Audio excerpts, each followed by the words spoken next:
This is the Orioles POSTCAST, your instant game reaction for the Baltimore Orioles. Part of the Locked On Podcast Network, your team every day.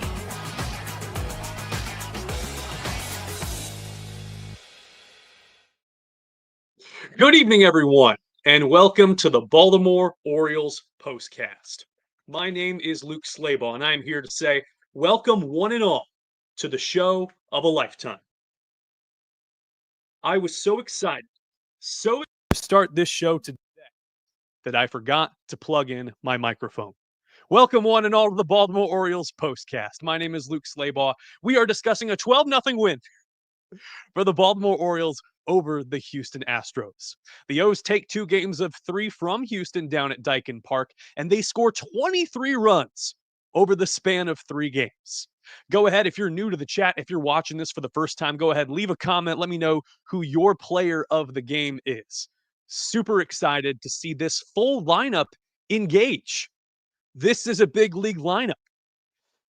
We've seen so much over the course of these 3 games. We saw right-hander Brandon Young, a rookie in his 11th big league start, come 4 outs away from a perfect game. We saw what is documented as the first 2-pitch inning from Enyel De Los Santos last night, as the O's lost that game in extra innings. We saw the debut of Dylan Beavers as well on Saturday night. Got his own time in the limelight. And today, the O's top prospect, Samuel Basallo, debuts. And what a day it was. The O's go 7 for 14 with runners in scoring position en route to a 12-0 win with Basallo right in focus. Welcome to the show, Samuel Basallo. This is what you'll be talking about. If you are a diehard Orioles fan, you have been waiting for this moment. Catcher, first baseman, designated hitter today, Samuel Basallo has been champing at the bit and been smashing his way through the door to make his big league debut. He just turned 21 years old on Wednesday. He signed out of the Dominican Republic in 2021, that January, and now, in 2025, ranked the number 8 overall prospect in Major League Baseball per MLB Pipeline. He's the O's best prospect. He's got the power. He's got the hit tool. He looks like a future face of the franchise. He almost profiles as a Yordan Alvarez type with his big body, 6'4", with 180 pounds, likely to fill out a little bit more. At least that's what he was listed as. 180 pounds? Not entirely sure. Bats left, throws right-handed, obviously, as a catcher. Samuel Basallo has a world of potential. A world of potential. Baseball America has him as the number 7 prospect in the game. Today, he's the youngest player to debut this season. He had never faced a pitcher younger than himself in his pro career. He was hitting 6th, the designated hitter, wearing number 29, Ramon Urias's former number, and hitting .270 at AAA Norfolk. 23 home runs for the Tides, 67 RBIs, and an OPS of 966. We will start with the most recent plate appearance first, Basallo's first major league hit. Top of the 8th, 2 outs, bases juiced, already a 10-0 game. We will get into that, and we will give everyone their flowers for this 12-0 win. Basallo facing his 5th pitcher in as many trips to the plate.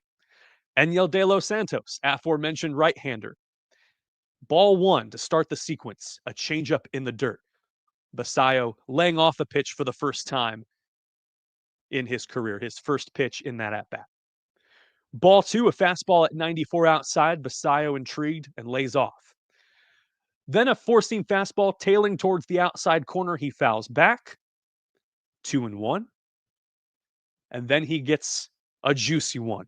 A fastball high at 94 miles an hour. He rips it into right center field. 2-run score. His first major league hit. Samuel Basallo makes it 12-0. And that's only so sweet because you go back an inning prior, and Basallo may have had a monster shot of a lifetime. Top of the 7th, 2 outs. Runners at second and third, right-hander Caleb Ort on the mound for the Astros. Game is 7-0 at this point. Basallo takes a changeup in the dirt. He gets a foul tip on a cutter inside at 91. Then a cutter inside again in the mid-90s, lofted to right field, back to the track, to the wall, dipping down, and right-hander Jesus Sanchez leaps over that 7-foot wall, gets his glove extended, and robs what would have been an Earl Weaver. A 3-run home run robbed from Samuel Basallo in his major league debut. Frustration, for sure. Wanted to make a great impression in front of his parents and in front of his new teammates. Started off his career auspiciously, the first Oriole, get this, in history, to get beamed in his first plate appearance, hit by a pitch. First pitch he saw in the major leagues from right-hander Christian Javier, a fastball at 92 miles an hour fouled back. Then takes a knuckle curve high, 1-1. Pulls a knuckle curve foul on the ground to make the count 1-2. And then Javier, going for an elevated fastball, loses his grip on it, and Basallo is plunked. In a scoreless game, he takes his base. Coby Mayo would fly out to the second baseman, Jose Altuve, to end the inning. Top of the fourth, Basallo had a runner inherited on base. Colton Cowser led off the inning with a single against reliever and right-hander Sean Dubin, because Javier had left the game due to illness. His second start off of Tommy John surgery, only going 3 innings. Basallo pounces on the first pitch, a cutter high and outside, hit directly to Carlos Correa, who had shaded towards the left side hole. It's a 5-6-3 double play with the shortstop, Jeremy Pena, also headed that way. A 5-6-3 double play in that plate appearance. And we have one more to talk about. Top of the sixth, Basallo leading off against left-hander Steven Okert. Swing and miss on a slider at 81 miles an hour. Fouls a 4-seam fastball at 91, both those pitches near the heart of the plate. Takes a slider for 84 outside, then a slider in the dirt, makes it a 2-2 count. He gets a 4-seam fastball high and inside, and you'll notice this about him in his debut and Dylan Beavers last night. Got to catch up to that major league velocity, and it will take some time. Between Coby Mayo debuting last year, Beavers last night, and Basallo tonight, there's going to be some swing and miss in their game as they learn to deal with changing speeds effectively at the highest level of baseball. So he inside outs that 4-seam fastball into foul territory, a pop-up for Carlos Correa at third base to end the inning. What a night. What a lineup to have Basallo hitting 6th, Coby Mayo 7th, Dylan Beavers 8th, and Jeremiah Jackson, a future super utility man in waiting at 25 years old, 6 through 9. And that's not to mention that the Thunder they had at the top of the lineup produced as well. We haven't even gotten into Jordan Westburg yet. Adley Rutschman is the oldest position player in this lineup at 27 years old. We mentioned that home run robbery, that Jesus Sanchez brought back what could have been Samuel Basallo's first home run, a 3-run shot. We go to the top of the third, scoreless game, and the O's had a chance to strike. 1 out. Bases juiced for Gunnar Henderson. 2-1 count, hitters count, knuckle curve, low and outside, almost to the exact same spot as Basallo's. Fly ball lofted by Gunnar Henderson, just missed his 3rd career grand slam when Sanchez brings it back. Just a 7-foot wall out there in right field. It is a sac fly, though. A run scores.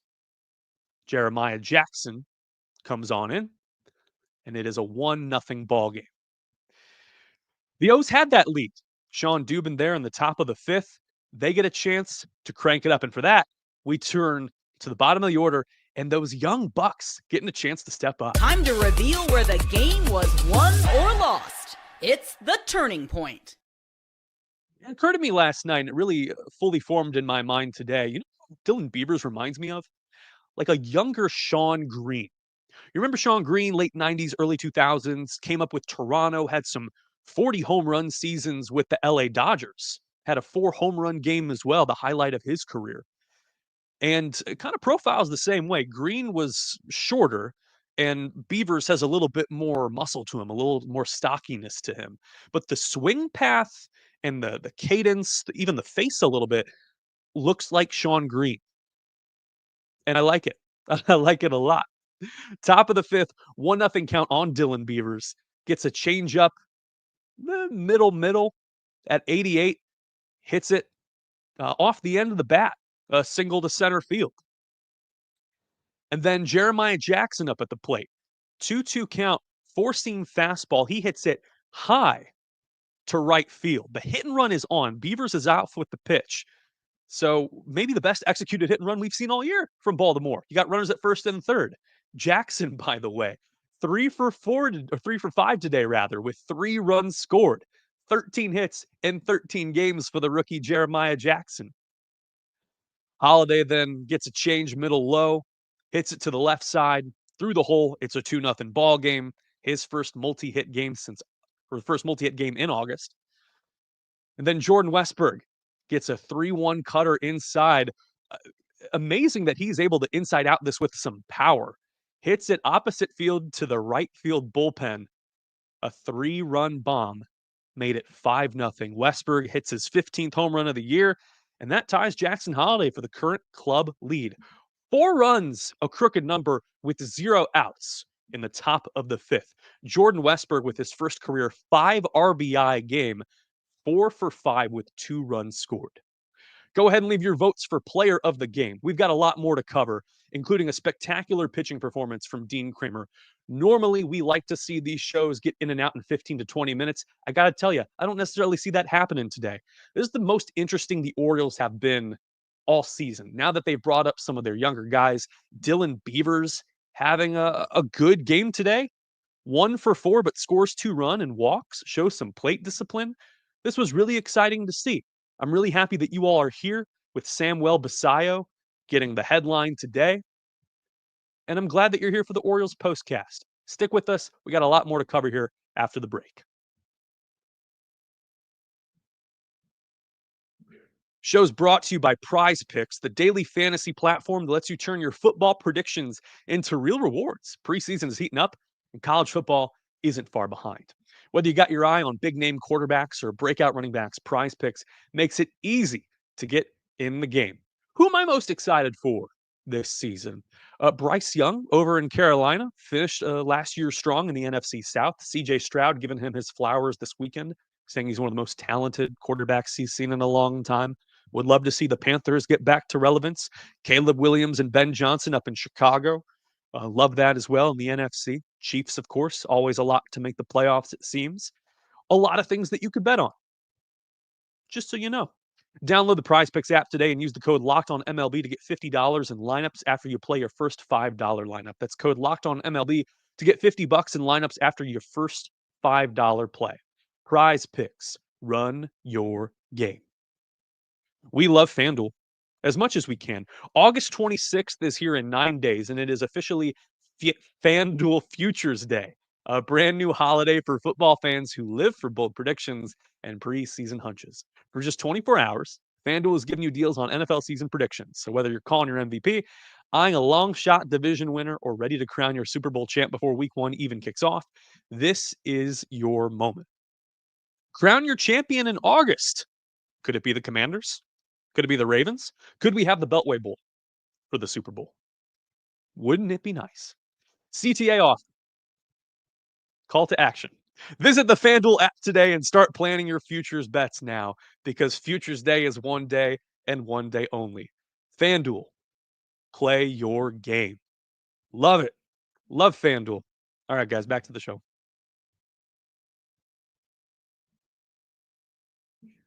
That was one of my real I'm Ron Burgundy moments.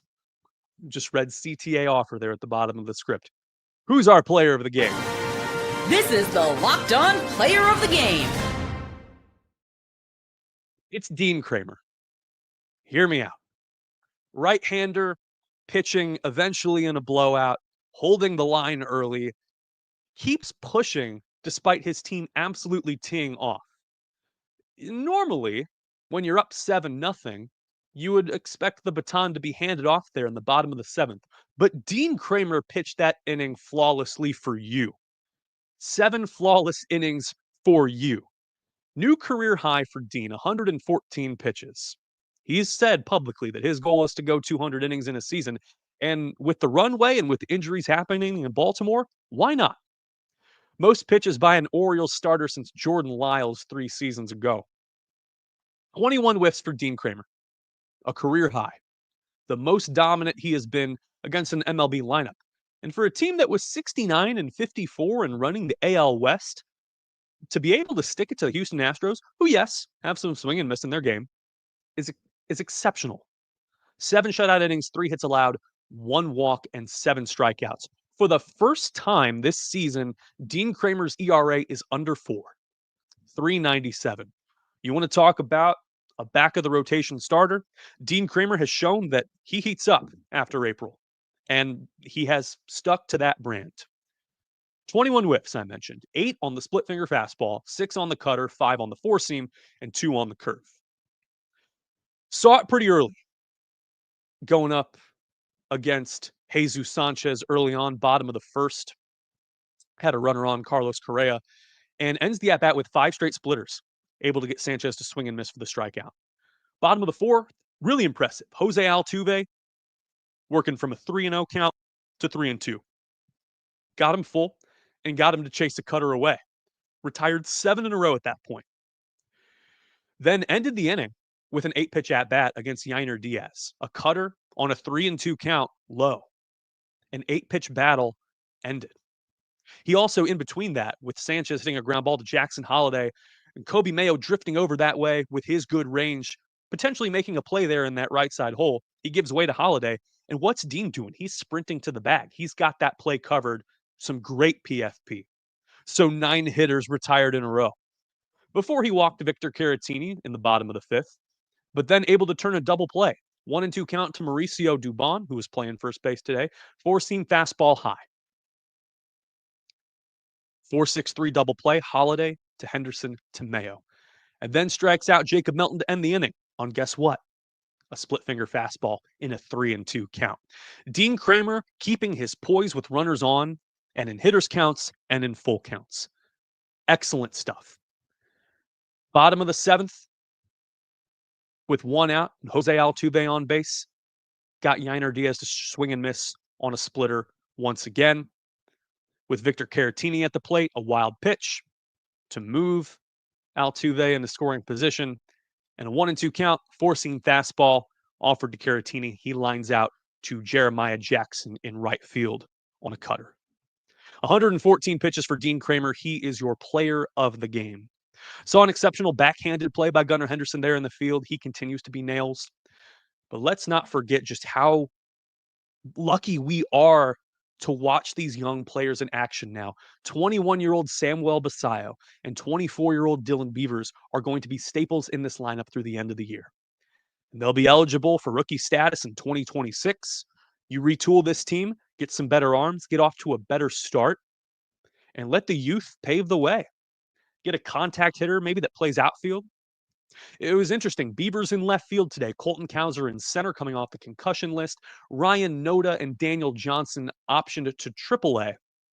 And Zach Eflin optioned to the 60-day disabled list as he goes under the knife tomorrow for back surgery. Dean Kremer pitched his guts out. Did an amazing job in Samuel Basallo's debut, which is capped with a 2-run single. And the O's carry on. They look to take this series win into Boston. They'll play the Red Sox at 7:10 tomorrow night on MASHES. Likely that Samuel Basallo will catch left-hander Trevor Rogers. Rogers has been an above 3 WAR player, wins above replacement. 5-2 with a 1.43 ERA. He has been absolutely lights out in a third of a season, a 2-month sample size. Couple of LA Dodger castaways. Right-hander Dustin May is scheduled to take the bump for the Red Sox tomorrow. He's 7-8 with a 4.67 ERA. And then the day after tomorrow, which sources say is Tuesday, it's right-hander Tomoyuki Sagano against Walker Buehler. Could be fun. You got 2 of the O's best pitchers up there, and Samuel Basallo and Dylan Beavers in the lineup. And that'll do it for tonight. Thank you for listening to the Orioles Postcast. The final score on this Sunday: the Baltimore Orioles 12 and the Houston Astros 0. Good night, stay safe, and I'll see you right back here tomorrow night.